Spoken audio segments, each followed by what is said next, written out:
бизнес контролер болуп иштеп жүрөм. 1,5 триллион доллар бар да.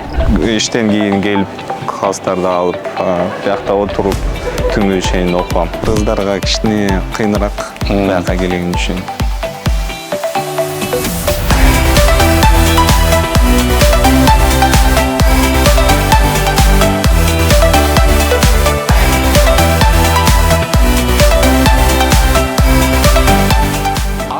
Урматтуу биздин көрөрмандар, сиздер менен кайрадан Door Life Media YouTube каналы.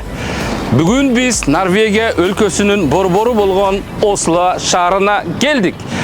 Эгерде сиздер саякатка чыгам десеңиздер, сапаттуу жана ыңгайлуу бут кийимдерин дөкөнү Золушка дүкөнүнү сунуштайбыз. Золушка дүкөнүнүн дареги Бишкек шаары, Жаш гвардия көчөсү 7.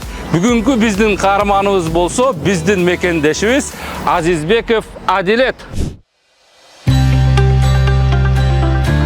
Золушка дүкөнү Германиядан жогорку сапаттагы аялдар бут кийимдери.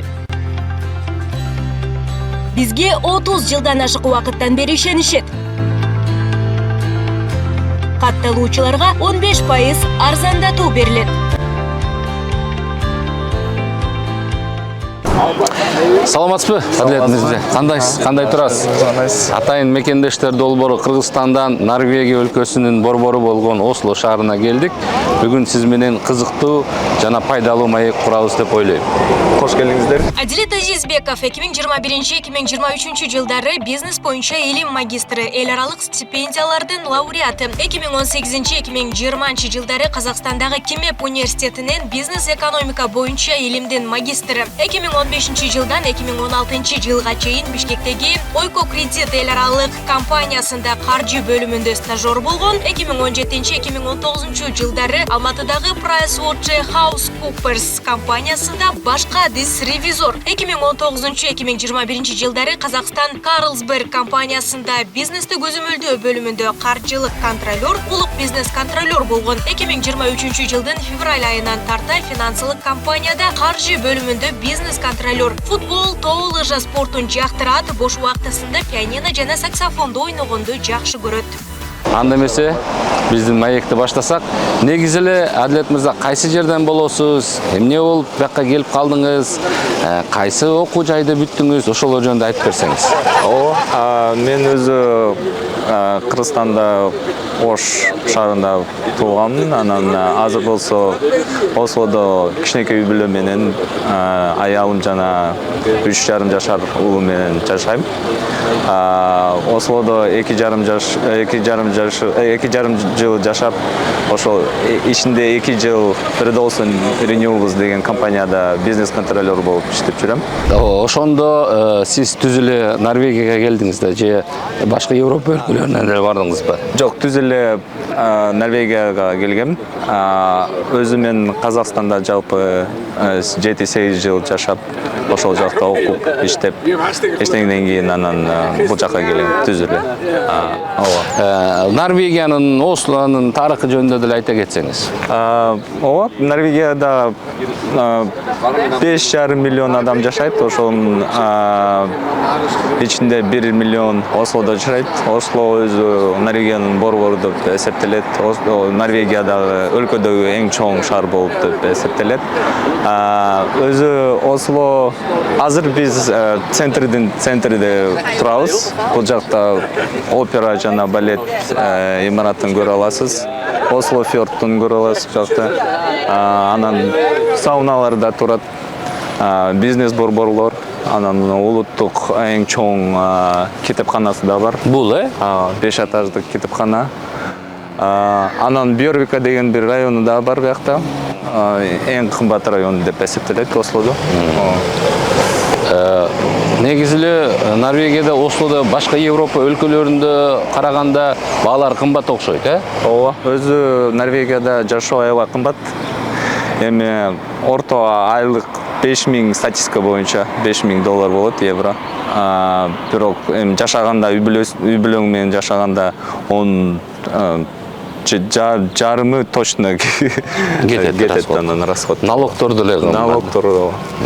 Налоги эми в среднем да 30%-га жетет.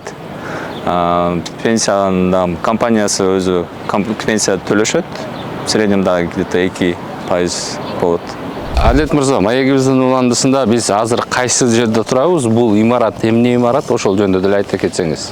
Ооба, биз азыр Осло опера жана балеттин имараттын чатырында турабыз. Бул жакта шаардын кооз көрүнүшүн таба аласыз.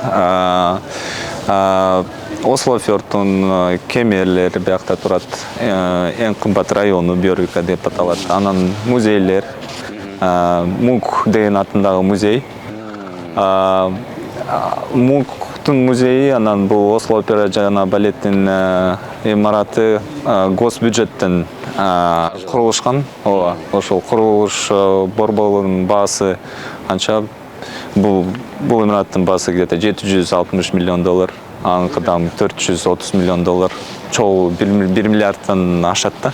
Негизи эле ушул Норвегияда саламаттык сактоо багытында, камсыздоо багытында, андан сырткары салык, мектеп, бала бакча кандай, баалары кандай же бекерби, ошолор жөнүндө деле айта кетсеңиз. Ооба, өзү иммигрант болуп же беженец болуп келгенде Норвегияда мамлекет өзү жардам берет да. Беженец болуп келгенде мамлекет ар сайын фиксированный бир акчаны төлөт. Анан ошол акчага жашай бересиң да, иштебей. Иммигрант болсоң, иш боюнча же окуу боюнча келсең, мамлекет дагы жардам берет. Например, мисалы мен үй бүлөмөнгө келгенде 3,5 жашар уул менен садик бизге 2 жыл бесплатно да, бекер кылышат. Анан 2 жылдан кийин уже төлөп баштайсың. Анан төлөгөндө $300-400 төлөйсүң. Арзан да, эми биякта айлык 4-5 миң евро болсо, эми $300 аз эле болот да. Саламаттык сактоо врачтар ошо больницалар кандай? Ооба, анан эми иштегенде бүт баары налогду төлөйт. Налогду эми в среднем где-то 30% болот. Ошол налогду төлөсөң, онун ичинде уже эл аралык страховкасы бар. Ошол страховкасы менен больницаларга бара бересиң да ар убакытта. Анан базовый бир пакеттер ичинде бир нерсе болуп калса, ооруп калса, барып бесплатно бекер алганга болот да. Биякта кандай? Врачтарга онлайн запись да? Онлайн запись да. Заранее? Эми чалса да болот, телефон. Чалса да болот. Азыр ушул Норвегия өлкөсү аябай өнүккөн, бай өлкөлөрдүн бирине кирет да. Булар кантип өнүгүптүр? Өзү Норвегия 1960 жылдары нефть тапкан, мунайды. Ошол анан газды да тапкан. Ошондон баштап уже өнүкүп баштады да. Азыр боюнча бүт тапкан акчаларды өзү Норвегия Европадагы анан дүйнө жүзү боюнча эң чоң мунай жана газ экспортеру болуп эсептелет да. Анан алардын бир мунай деген фонду бар. Ошол фондо $1,5 триллион бар да. Анан кызыктуу факт, ошол акчаларды алар ичтибейт да. 2% эми алса болот, бирок аябай кыйын да, процедуралар аябай чоң да. Алар ошол акчаны келечек муун үчүн сакташат да. Билим тармагында сүйлөшсөк, ошол буякта билим алуу кандай, эгерде биздин студенттер келебиз десе, кантип бул жакка тапшырса болот? Ошолор жөнүндө эле айтып берсеңиз. Ооба, өзү былтыр мамлекет кичине иммигранттар үчүн кичине мыйзамды өзгөрткөн да. Өзү студент болуп келгенде, башка өлкөлөрдөн келгенде бекер окуса болот эле. Эми былтырдан баштап азыр бекер болбой кичине төлөш керек да. бул Норвегияда Ослодо арандай университеттер бар, частный, мамлекеттик. Частныйларда кичине кымбатыраак болот. Бирок айлы көп поддержкалар бар да, мамлекеттер тараптан, университеттердин тараптан аргандай гранттар бар. Ошол үчүн келем десең, аябай окуш керек, изилдеш керек, кандай гранттар бар экен, не керек, ошол кандай бааларды көрсөтүш керек деп даярданыш керек. Ошол даярданып, тапшырып, анан берсе, келген вообще проблема жок. Кайсы тилде окуп жүрөт бакта?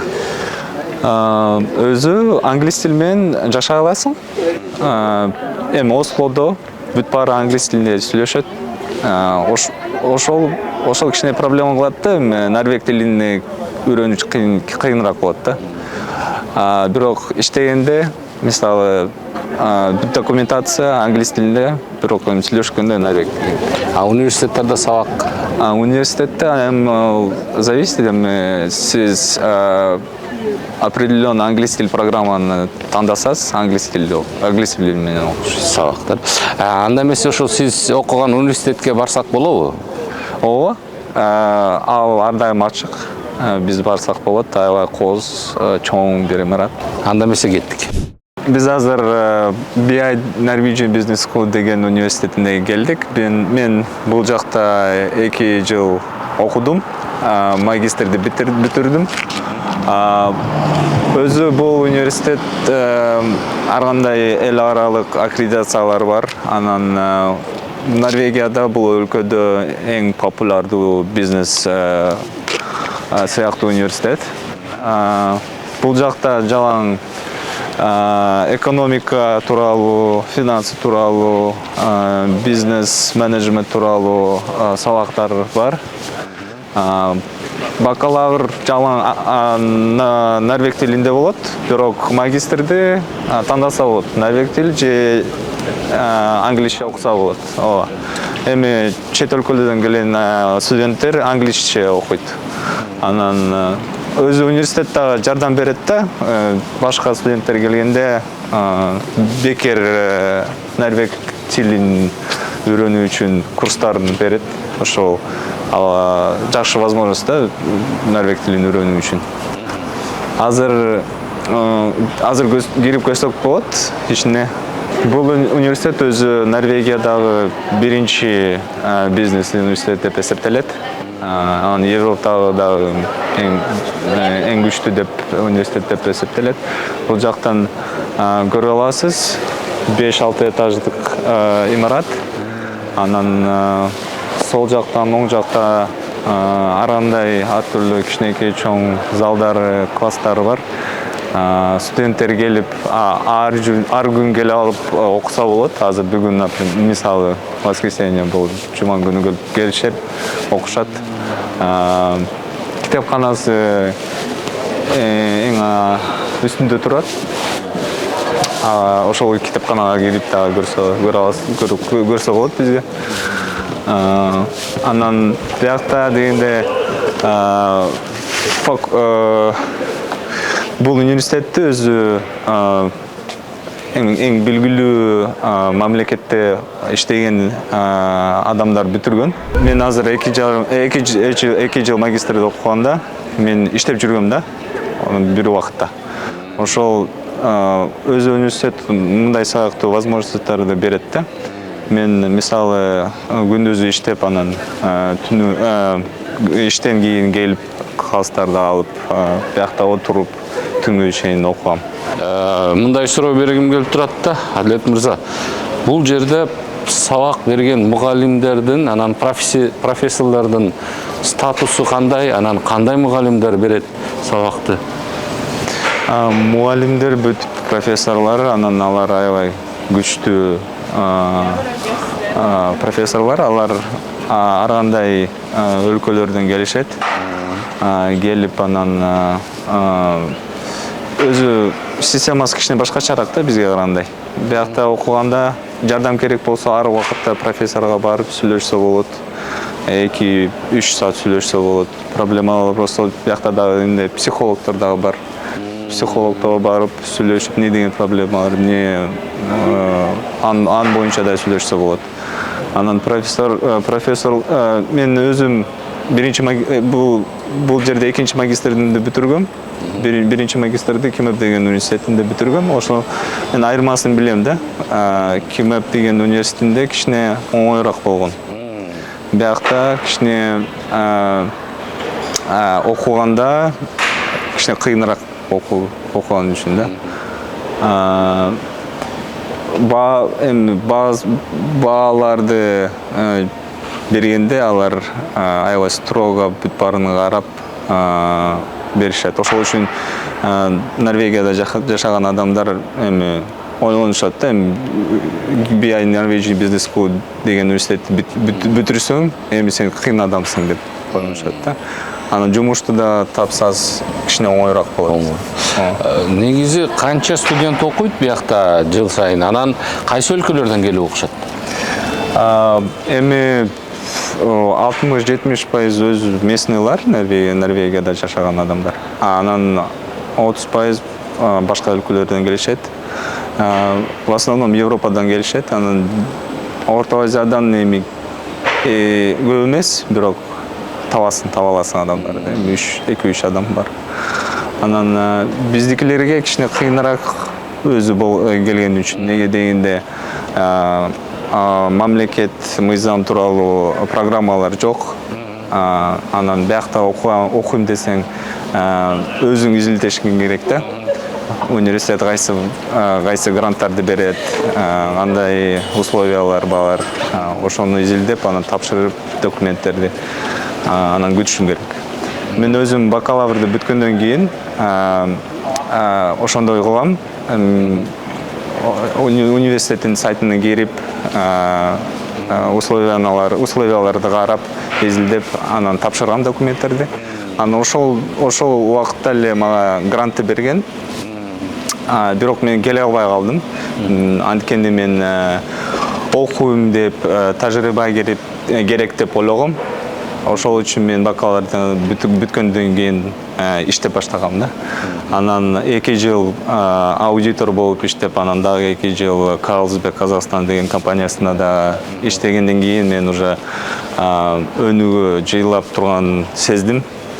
Мен өзү жаңы жерлерде көрүнүш жакшы, жаңы адамдар менен сүйлөшүү желаниям бар. Ошол үчүн ошол убакта мен жакшы досум Алибек бул жакта жашаган. Ал өзү 5-6 жыл бул жакта жашап, окуп иштеп, анан былтыр кайра Бишкекке кетип калган. Ошол убакта мен Алибек менен аябай сүйлөшкөм. Иш боюнча биякта кандай возможностьтор бар, ишти тапса болобу же болбойбу деп. Анан өзү ошол убакта ковид убагы болгон, аябай кыйын болгон, сиз билгендей. Ошол анан мен ар кандай вакансиялар интернетте таап тапшыргам, бирок эми финальный приглашение жок болгон да. Ошол анан мен аябай отуруп ойлогом, ишти таппасам азыр окуу боюнча кетем деп.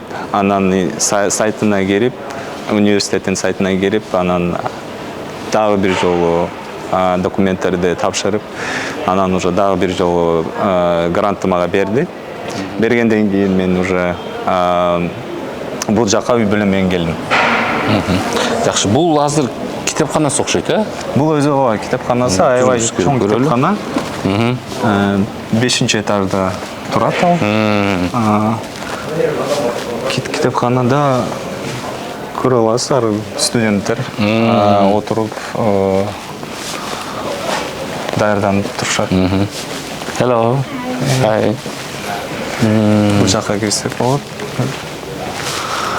Азыр өзү май болуп, бүт студенттер дипломный работа жөнүндө жазып отурушат, же экзамендерге даярданып турушат. Өзү мен айткандай кыргыздарга кичине кыйыныраак буяка келген үчүн. Анткени мамлекет мыйзамды кичине өзгөргөн былтыр. Бирок аны карабай эле университеттин сайттарына кирип информацияны издеш керек да. Кандай гранттар бар экен деп, ошол гранттардын условиясы кандай деп бүт баарын окуп, өзү Норвегиянын системасы кичине башкачараак бизге карагандай. Биякта бакалавр, алар биринчиден мектепте 12 жыл окушат да. Анан бакалаврда бакалавр 3 жыл болуп, анан магистратурадагы 2 жыл болуп. Ошол үчүн биздикилерге мектептен бүткөндөн кийин бакалаврды бизде кылып, анан бакалаврды бүткөндөн кийин магистрге тапшырыш керек. Магистрде бул жакка тапшырганда кичине возможностьтор кичине көбүрөөк да. Анан бакалаврды бияка тапшырайын десең, биякта бүт местный язык да, норвег тилин. Ошол анан магистрге тапшырайын десең, кичине уже англис тил программалар бар. Ошол үчүн не обязательно да, норвег тилин үйрөнүш. Ошол анан магистрге ар кандай университеттер бар. Мисалы инженер болом десес,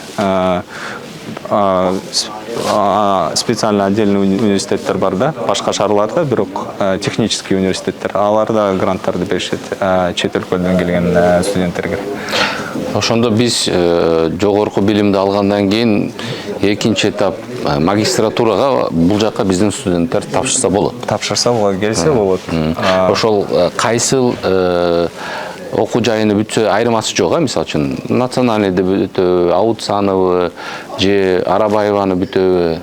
Айырмасы жок. Жок, Жок, айырмасы. Магистратурага тапшырса болот, Магистрат тапшырса болот. Бирок условияны дагы бир жолу экзамендер көрүш керек. Ооба.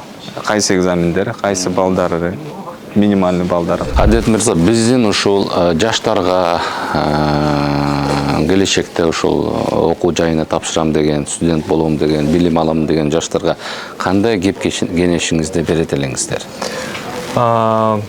Азыр биз кээ-бирки адамдар айтышат, өзү чет өлкөгө барыш үчүн аябай кыйын. Иш окуу боюнча же иш боюнча. Анын баары калп, өзү дегенде тескерүүнчө баары оңой да. Биз анткени биз азыр ыңгайлуу убакытта жашайбыз. Бүт баары бар, интернет бар.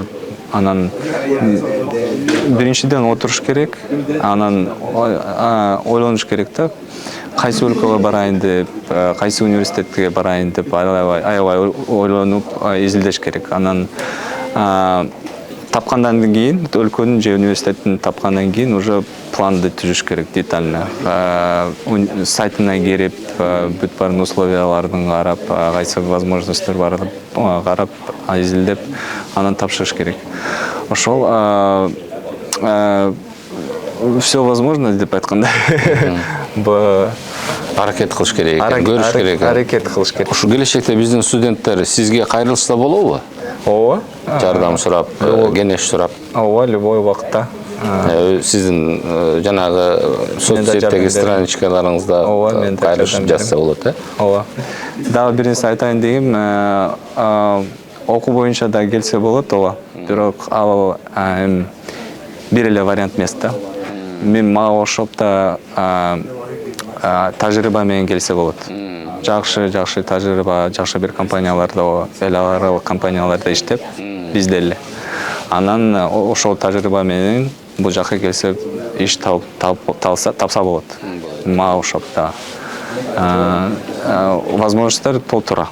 Не дегенде айырмасы да бизге карагандай. Биякта компаниялар көбүрөөк, эл аралык компаниянын, мунай, газ же энергия сыяктуу компаниялар толтура. Анан ошол компанияларда вакансиялар, финансы же техника сыяктуу вакансиялардан толтура. Кичине кыйын болот, эмне дегенде тилди билбейсиң, анан местный культураны да билбей каласың, бирок ошол жакшы тажрыйба менен ишти тапса болот да.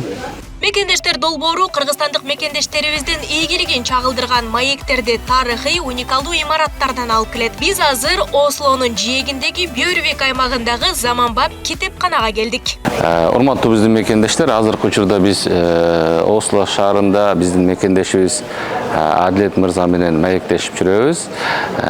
Өзүңүздөр билгендей, билимдүү дайыма тилегине жетет деп коет. Анан атайын ушул Ослодогу чоң заманбап түрдөгү китепканага келдик. Ушул китепкана жөнүндө деле айтып берсеңиз. Ооба, бул мамлекеттик эң чоң Норвегиядагы китепканасы. Дейкман Бьөрвик атындагы китепканасы.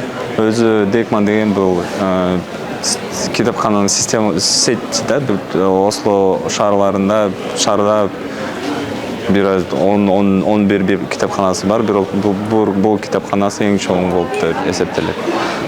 Бул өзү 5 этаждык имарат. Анын ичинде китептер эмес, жалаң китептер эмес, ар кандай активисттер бар. Балдарга, чоңдорго, анан бияка ар убакытта келип отурса болот, окуп. В основном азыр студенттер келишет. Студенттер келип ар кандай китептерди алып отуруп окушат. Анан бүт баары бекер. Жөн эле келесиз, анан карточканы аласыз, ошол карточка менен анан жүрү бересиз биякта. Регистрация кылып, анан келип момундай кылып, ушул тандаган китептерди алып окуса болот экен, Ооба. Анан окуп чарчаганда биякта, например, мисалы фортепианолор бар, же гитаралар, ошолго барып кичине ойноп, анан эс алып. Урматтуу жаштар, атайын ушундай китепканаларга барып китеп окугула деп силерге сунуштайт элем. Анан билимдүү болгула, билимдүү жаштар дайыма тилегине жетет. Мен ойлойм, бизде деле Кыргызстанда ушундай китепканалар ачылып, биздин жаштар билим алып, китеп окуп, өз кыялдарына жетишет деп. Анда эмес экөөбүз китеп алып окуйлу.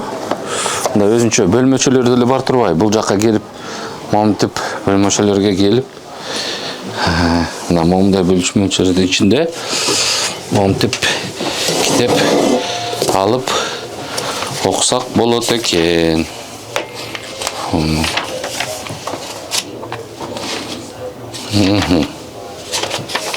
Адилет мырза, бүгүнкү биздин ушул маегибиз пайдалуу жана жемиштүү болду деп ойлойм. Сизге чоң рахмат. Анан бүгүн ушул азыркы учурда сиз өзүңүздүн каалоо тилектериңизди, саламыңызды биздин Кыргызстанга айтсаңыз болот. Биз сизге эркин микрофон берели. Ооба, чоң рахмат келгениңиздер үчүн. Биринчиден апама, чоң атама, жакын адамдарыма саламымды жеткиргим келет. Колдооңуз, сүйүүңүз үчүн чоң рахмат. Анан ал эми кыргыз элиме мындан ары да өнүүгө беришине күч каалайм. Анан мекенибиз ар жактан, политикалык жактан, социалдык, экономикалык жактан өсө берсин. Ошол, анан чоң рахмат. Анда биздин долбоордун атынан, мекендештер долбоорунун атынан, Doorlife Media YouTube каналынын атынан кичинекей белектерди кабыл алып коюңуз. Бул биздин Кыргызстандагы кыргыз шоколаддары компаниясына момундай Кыргызстандын шоколаддары атайын сизге алып келдик. Анан биздин сувенирлер. Чоң рахмат сизге. Ийгилик каалайбыз. Сизге да ийгилик.